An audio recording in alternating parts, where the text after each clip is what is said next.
Hi, welcome to the Rebecca Valadez podcast. Make sure you hit that subscribe button, you hit the like button, you share it with all your friends, and also you want to hit that bell over here to let you know when notifications are coming in. You don't want to miss one episode. Not one. Serious. I'll find you.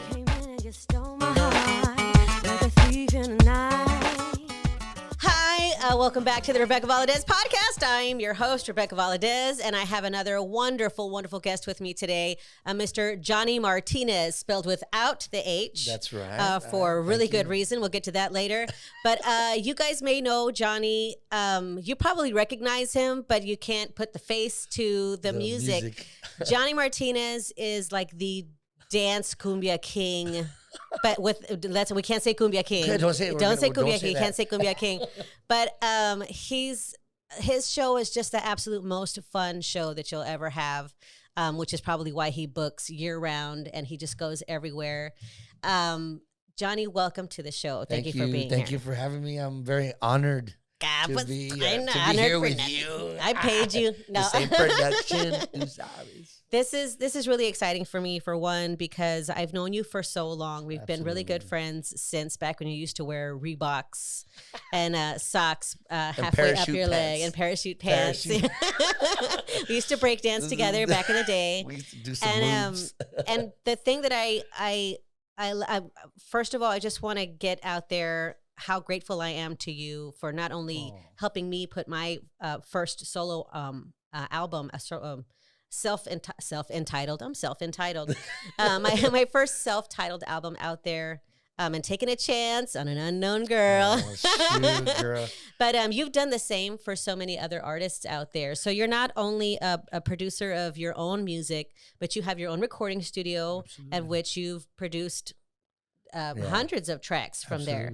And you don't just produce Tejano music. You guys do country music. You do gospel. Gospel. Rap. I've seen a couple of like hip hop stuff come out of there too, and the atmosphere is so laid back, like seriously laid back. This is super laid back. Yeah. Everybody's welcomed in my studio. Make sure you underdress when you go. So you know. I heard you did some upgrades to the studio recently, so congratulations with that. That's because of Darwin, he's pushing me. He did. He was like, man, I'm gonna clean this place up. I said, I'm gonna do it for those Darwin. of you who don't know, Darwin is my husband, and he's a bit of a clean freak. So when I took Darwin to Johnny's recording studio, Darwin was like, He's like, Jonny, I'll do this. Let me do it. I'll do it. Help me help you, Jonny. Help me help you. And so that I guess Jonny was inspired. So he did a bunch of upgrades on his. So congratulations on that. But let's get to the nitty gritty. Start from the beginning. Absolutely. You started your musical career out following your father. Absolutely. I mean, if you want to go way back, I mean, that's I went to St. John Bosco, right? And Sister Lourdes is one of my biggest inspirations. She put me in the room in the girls' bathroom. Yeah. And she put you in. She put me in the girls' bathroom. Because usually you were there anyways. I know, right? No, but she put me in there, and simply because and when I was in the 4th and 5th grade, they needed a drummer for the Glee Club. And it was in the bathroom?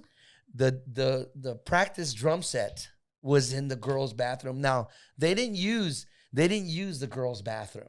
It was a non-used. Oh, but like it said you couldn't flush the toilets or something. Yeah, it was non-work. They used it solely for the acoustics. But it was funny because it said girls, girl. It said girls. That was the name of the band. And all the guys, and all the guys would all my friends that were 4th and 5th graders are like, oh, Sister Lourdes is putting you in the girls' restroom. And that's where it all started. Yeah. So so my dad put me to learn guitar when I was in the 2nd and 3rd grade, and from there.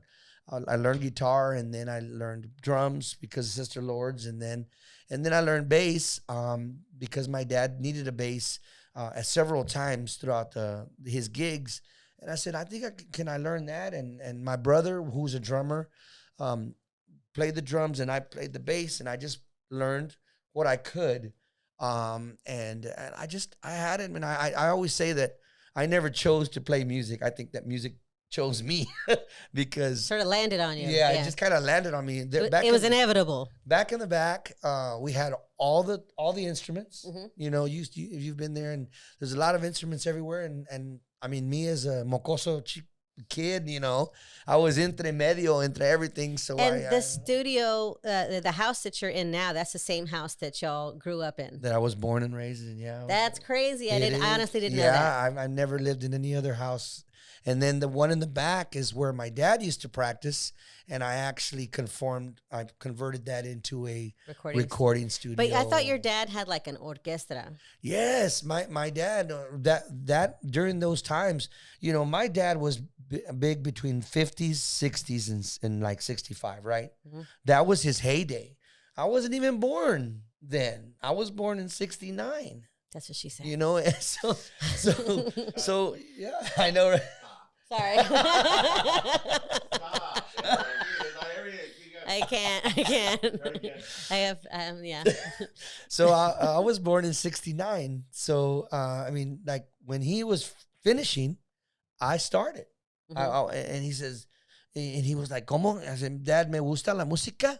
And he's like, ¿Cómo que te gusta la música? I mean, like, he's already finished with his career. I mean, and that's another thing. They had me late. My mom and dad had me really late.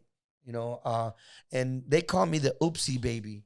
Aww. Yeah, they call me the Oopsie Baby because they're like, my dad's over there in Chicago touring, and my mom says, I'm pregnant. And she goes, he's like, who's the father? He's like, pero cómo? Pero cómo? I mean, how could that be? So that's kind of what happened. So really, my mom and dad were really kind of like my abuelitos. Nice. You know, my grandma and my grandpa, but really they're my mom and dad. I'm talking about the age. So how old was your mom when she had you? I believe she was 39. 39. No, that's not old.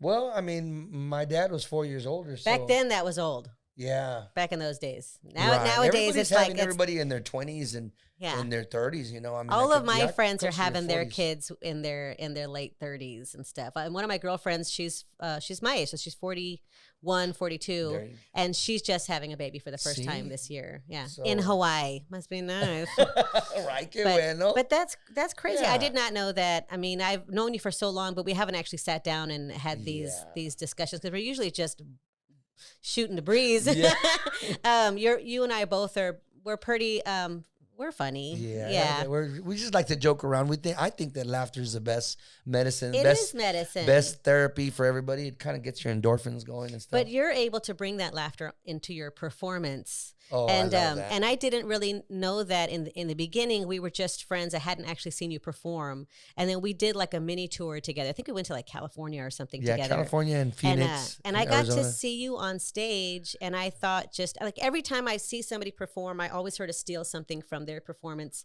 It's a learning tool, you know, that you learn from watching. And I saw from your example just how energetic you are on the stage and how you get the audience to really just calm down and just have fun. And you just when you watch you perform, you forget about all the bull crap in the world. And I feel like at this point in your career, you're aware of that. And you're going with that. So a lot of the music that you do is just dance, bam, bam, bam, bam, wheel. And I just don't think. I think that when you record something, it needs to just come from the heart, and you really need to get them to dance. I mean, my dad taught me specifically that if you can't get, if you can't get people to dance, the promoter is going to get pretty mad because the promoter kind of wants people to dance so they can drink beer and buy. The whole thing is to get you to drink as much as possible. Right. And that's kind of like a whole rotation. It's a whole chemistry of promoters. Hey, man, these guys bring a lot of guys and they bring a lot of people and they dance and they drink and we make a lot of money and we're all successful. Now, now that you've brought that up, because that's that's something that the younger up and comers don't really even realize that that's the point. That's the point. How important is it as an artist, as a touring artist, is it to have those pre-parties and after parties? Those actually do play a role in the success of the band. Yeah, you know what? They're very, very important because you establish networking, you establish relationships with people from all over the world, right? From all over the United States and Mexico. I mean, when you establish that rapport, that trust, then you can also develop street teams from them. Because I can tell you, Miss Cruz, who was in Michigan, Miss Ramos in Michigan, you could say, you know what, Miss Ramos, voy a tocar ahí en Las Palmas, in Toledo, Ohio. I can tell you that's where she's from. And you would I could send her some postcards, and she would give them and leave them at all the restaurants there in Toledo, Ohio. And it's so still, she was still my done street that team. way Oh, today, right? No, man. Yeah. That's not, the best way. Not 100%, but for the most part, we still do that. That's a guerrilla sort of marketing. That's called grassroots, man. And you do that. Street teams are very, very popular. I mean, yeah, think about it, because with our generation, like talking about mine, okay, and we're right in the middle. So we still pull, Tejano pulls these 50s, 60s, 70s year old people. Yeah. So I'm sorry. I mean, yeah, we're trying to promote to the younger ones, but for right now, what's bringing us money is all our generation, older crowds. Yeah. And it's funny that we were talking about this, because my band musicians, I used to go lower and lower and lower. So that means that I would stay my age, but all my musicians, they get younger. All my musicians get younger, and they would complain. They're like, man, why do you pull a lot of older girls? Well, because they wanted to go and dance and perform in front of their age. Because they have that retirement, the check that comes in, and they need to spend it, and they might as well spend it on me. One more round. Puros cougars away.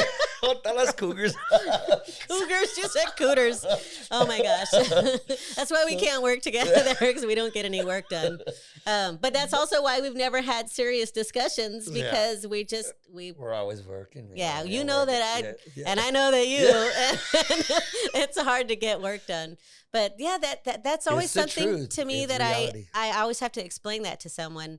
If you're doing the club scene, the whole point of you being there, the whole reason that the club hires a band is because you're going to bring a crowd with you. And is that band's crowd going to spend a lot of money in my club tonight? Correct. And not everybody's crowd does that. Some of us we're really just about the music, and we're gonna keep it. Sorry. Yeah, and they don't want that. I mean, certain clubs do want that, the more intimate type clubs. But if you want to pack it in to a dance club, you need friggin' dance music, and they need to get so tired that man, I'm parched. I gotta go get me 3 beers. Well, and you know what? There's also music that makes you drink too. That's true. Okay? Music about drinking. There's music that says, you know what? Yeah, exactly. I don't even know what that means. I just know the word borracho is in there. Has something to do with beans that I eat in the morning for breakfast. And sounds that you make. That's a Guido. That's not me. That's a Guido. So, but no, the thing is that if you don't have the music that makes people dance, well, then you need to have the music that makes people drink. Mm-hmm. And borracho de besos, it might the song might maybe remind you of a loved one, and then you get sad and it makes you drink. So you kind of have to sound like you're already drunk when you record some of these songs. Yeah. And they're not acting. They were actually drunk when they recorded these songs. It pays to be authentic. Okay. There you go. No, there you go. There you have it. Hold it together, man. We got 3 minutes left of the song. Just hold it together till the song's over. Just keep recording. No, for sure. I mean, you have to make sure that you deliver that, and you got to be believable as well. When you're doing it. A lot of these songs we kind of give a little hint. We're like, okay, this is going to be a toast, right? And we kind of give a hint. You're like, this is a beer drinking song already, Puño de Tierra or something like that, Mm-hmm. So those kind of things, it makes people drink, makes people dance. And I mean, that's what it is. And setting the ambience. And I love to have a good time. That's why I always talk to people. Hey, how many people are here in love, And then I start joking around with everybody. It's kind of more or less the same show that I give everybody, but I kind of turn it around and paraphrase the stories. So, bam. No secret to that. No. But you also use that talent and you became a disc jockey for Queda at one point. Actually, how did that happen? Actually, I was a disc jockey before I was. Oh, really? Yeah, I was I started off when I was 13 years old at Saint Sacred Heart of Mary. It's always at a church. I was at a church. I started the church gave me my first beer influencing career at the church. So you're right. No, we had me and my best friend Johnny. Man, we called it VM squared. All right. And people always understood what that meant. Yeah, they didn't know what that meant because VM squared is like 2 M's because of the squared. But like, ¿qué es eso squared?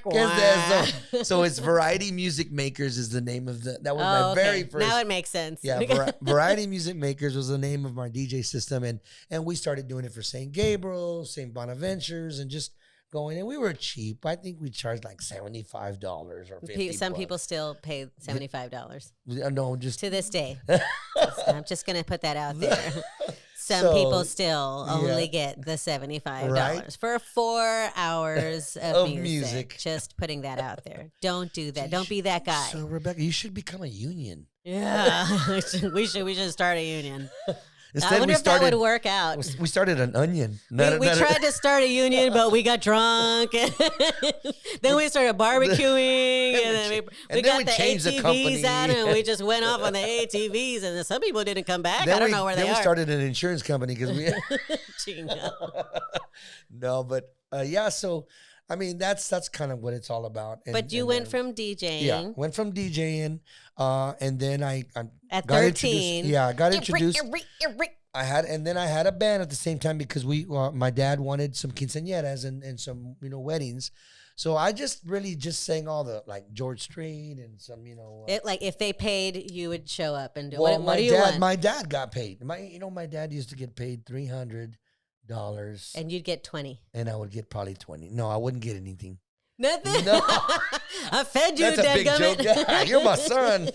They're going to pay you nothing? No, sometimes, you know what? He would... Take you to Peter Piper Pizza? He would get like $500 for like a wedding, and then something else he'd get like $300, and everybody would just get like, 40, 30, $35, $25 each, They still do. They still get $25 each. Do. So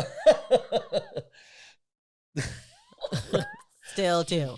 She's just gonna put it out there. Don't be that guy. Yeah. We'll call you out on this show. We're going to dedicate an entire show to that. So today, we had 3 quinceañeras this weekend, and let me just break it down for you. This is how much they got paid. Your name is, here's your address, and there's their phone number. We want to call them out on that. Yeah, and you just paid them how much? Yeah. $30. Yeah. See? So after DJing and playing music with my dad, then I started going back to actually Albert Davila, Mr. Davila and Mrs. Davila. They offered me a job to DJ, and then I had started there when I was 18. And I only started part-time. Is it because like he saw your shows and was like, I think you'll be a good DJ? Well, what happened was I was with Güero Polkas, and what ended up happening, I ended up interviewing him. Oh. I turned it around. I'm like, well, what else? When did you start? And he was like, man, you do that pretty good. Nice. You kind of flipped it on Güero, Albert David is like an older brother to me. He's an inspiration. He just passed away recently. He right? gave me no. He has Albert. No, hasn't. No. Oh, okay. Sorry, I was thinking of the other guy. Yeah. I'm so sorry. You edit that one out. But yeah. So Albert actually goes on Facebook, and he actually puts all the biographies and says happy birthday on their birthdays every single. Yeah, that's what he's been doing. It's they did like that for me, like a historian, Yeah. So, but anyway, he actually ran KDA for years, and multi-million-dollar. And for those of you who don't know, KDA Radio is a radio station here in San Antonio, Texas. They do primarily conjunto style music, absolutely, a little bit of Tejano, but mostly conjunto. And now it's owned by Benavides. Yeah. And they moved because the original building, which was on South Flores Street, South Flow. In a haunted building.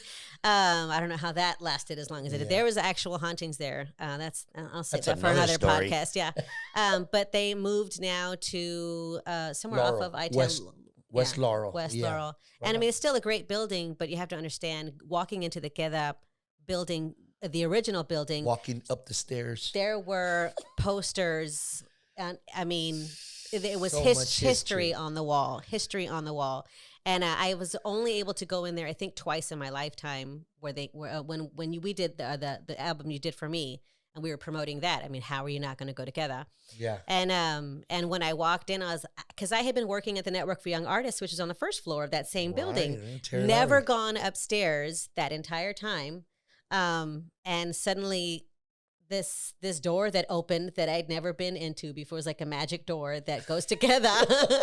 I was finally upstairs in the Queda room, there's a sense of, I don't know, it was like a sense of, it's like going into the Capitol Records building or something. Yeah, I mean, everybody has gone in there, and even through my lifetime, I remember, I don't know if you know actor Clifton Radio Davis. Jalapeno. Clifton Davis, or I mean, there's so many. Jesse Borrego, Paul Rodriguez, all these guys, they all go in there. I mean, they've all gone in there. And actually, I believe Mario Lopez is related to the Davilas somehow. And he went up there too, Saved by the Bell and all them. Yeah, definitely. What Up Polkas is an icon. And so all the DJs there, that's kind of where we started, right? And so when I went and I started taking you, it's because I already had established a foundation.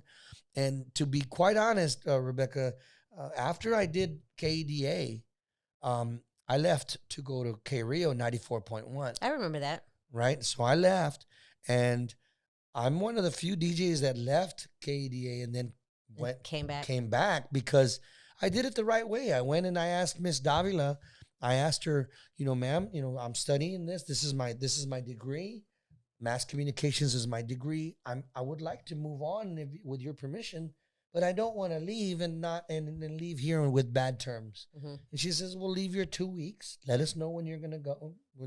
And we should be fine." And she held her word. Did you see what was the difference between those two stations? Well, the style of music. We played more conjunto. More grassroots conjunto. I'm talking about like really, Chano Cadena and all the Ruben Naranjo, Ruben Vela, Tony de la Rosa, all them, which stuff that you don't hear on FM. Should I say back then? You never heard Steve Jordan or Nick Villarreal in those FM stations, and I wish that we would have. I remember that. But KDA, is it FM now though? Now it is. Now it is. Before it was just an AM station. Right. I'm talking about. Not that I don't want to say just, because that's not a good. I hate that word, but it was an AM station. Right. And now, I mean, everybody's come a long way. Oh yeah. You hear all these podcasts and all these radio. You hear it on the internet. You don't even judge it by saying AM or FM. Yeah, you just say .com or .co or .ed. Exactly. So edu. edu. So I mean, but that was during the time, and you're talking about during the time when we used to travel with atlases and no my mom was a living atlas. That woman would not get lost. She had an internal atlas that turned on the second she turned the key in that car, and no matter what state we were in, she could find her way. I am not that person. I did not inherit that from her, along with a bunch of other stuff that's really cool about her that I didn't inherit. But I just think, like, I can't remember when you were with K Rio, they did a lot of promotional events. And a few of them were like celebrity basketball games and celebrity bowling tournaments, none of which I am good at. But you were like, "Rebecca, come on down. I'm going to do the celebrity basketball game. Mm-hmm. It's going to be great." And I was like, "Dude, I don't know how to play." You don't need to know how to play. It's going to be fun. You have to at least know the rules of the game. You should have told me. You should have explained that to me. Some of y'all we let not even bounce the ball. I almost scored a point for the other team, and I was so excited. Luckily, it didn't go in. But yeah, that's when I realized I shouldn't do sports. And then with the bowling tournament. Yeah, that was a David Lee Garza. I remember David Lee First Garza of head all, up. David Lee is like a badass bowler. Don't mess with that. Like, he took it seriously. I was like, we're all here to have fun, David. Come on, bring it down there. Come on, man. And David's like, oh, so you bowled a spare, huh? Yeah, I was like, what's a spare? I don't even know what that is. Like a spare rib? I don't know. And yeah, I sucked at that too. But David had his glove, and he had his own ball, and they all brought their own stuff. And well, I mean, you have to understand, during those times, and I'm going to bring up the 90s because the good years. I'm going to bring up those times because, wow, we were so blessed to be able to play on the weekend, and then during the week we would play golf or. I saw a lot of pictures of y'all golfing. We'd be bowling.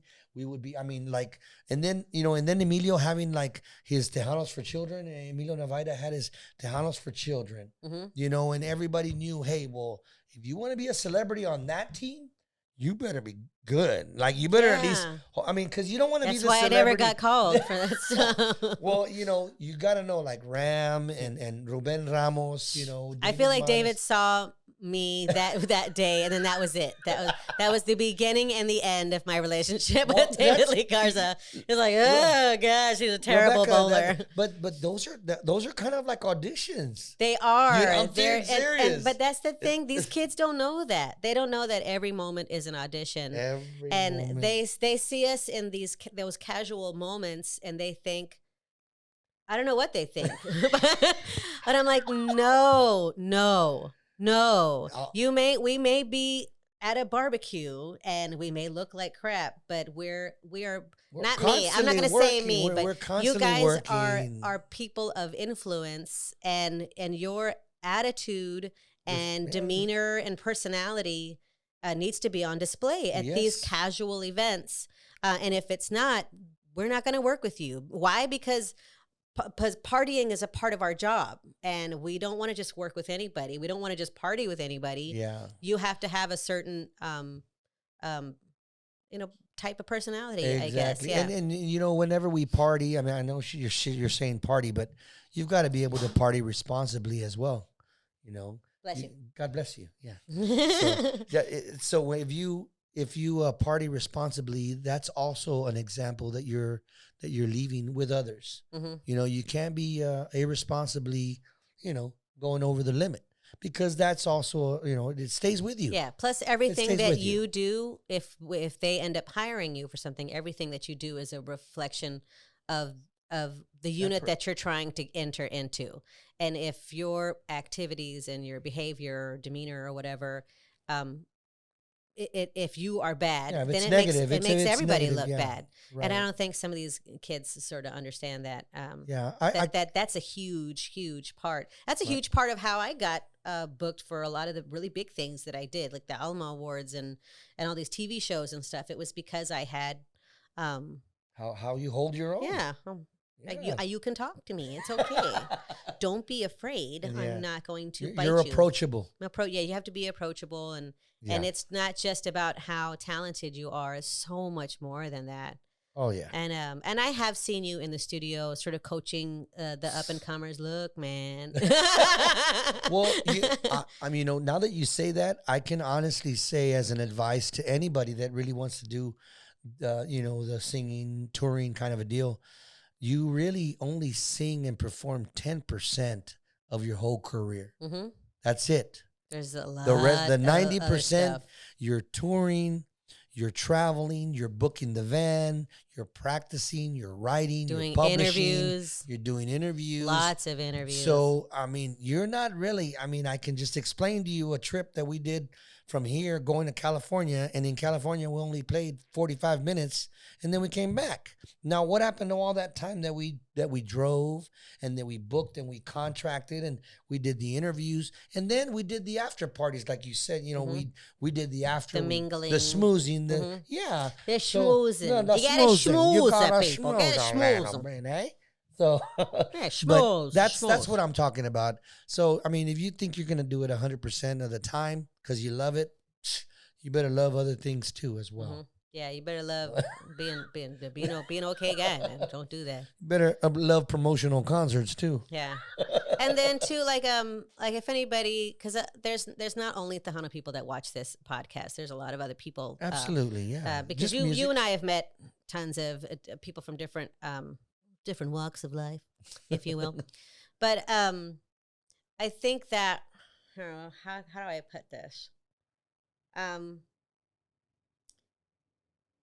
Like if you watch on, say, like Hulu, you can watch Tyra Banks's supermodel runway, The runway show or whatever. Runway show. And there's one section that's always like an eye opener for a lot of them, I think, is when she tries to get them up to interview people. Because you can't just be a model; you have to be able to be a spokesperson. And I keep saying we. I don't look for that. But people like yourself, people who are movers and shakers and can make and break careers, they look for that. They look for, can you hold yourself up during an interview, and speak to where people know what the heck you're talking about. Right. I remember when I was younger, I actually took lessons. And when I walked through the door originally, I ended up, she had a clicker to count things, and she kept clicking.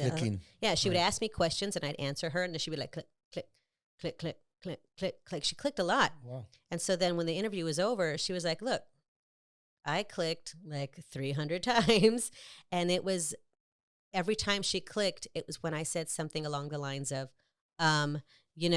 like, and I was all like, and like, and she would click it. I mean, it wasn't 300, I'm sure. but Obviously not. But I learned a valuable lesson in that the 3 minutes of time that she was that she explained to me exactly why you need to think about what you say before you say it, because it's not just about how Mariah Carey-ish you sound. Right. There's a lot more to it. And if you can't, you have to understand, he's got his own record label. So if he's going to sign you to his record label, he needs to know that you're not only going to sing the music and sound good, but you're going to perform the music well, and that you're going to represent the label in such a way. After you leave the studio, you need to be selling that product at all times. And kids don't get that. This job is a 24/7 job. Especially with social media, because people are constantly looking in on your personal life through social media. And if you do some dumbass shit on your social media, people are going to call you out. It's like even more difficult now than it was back in the day when we didn't have social media.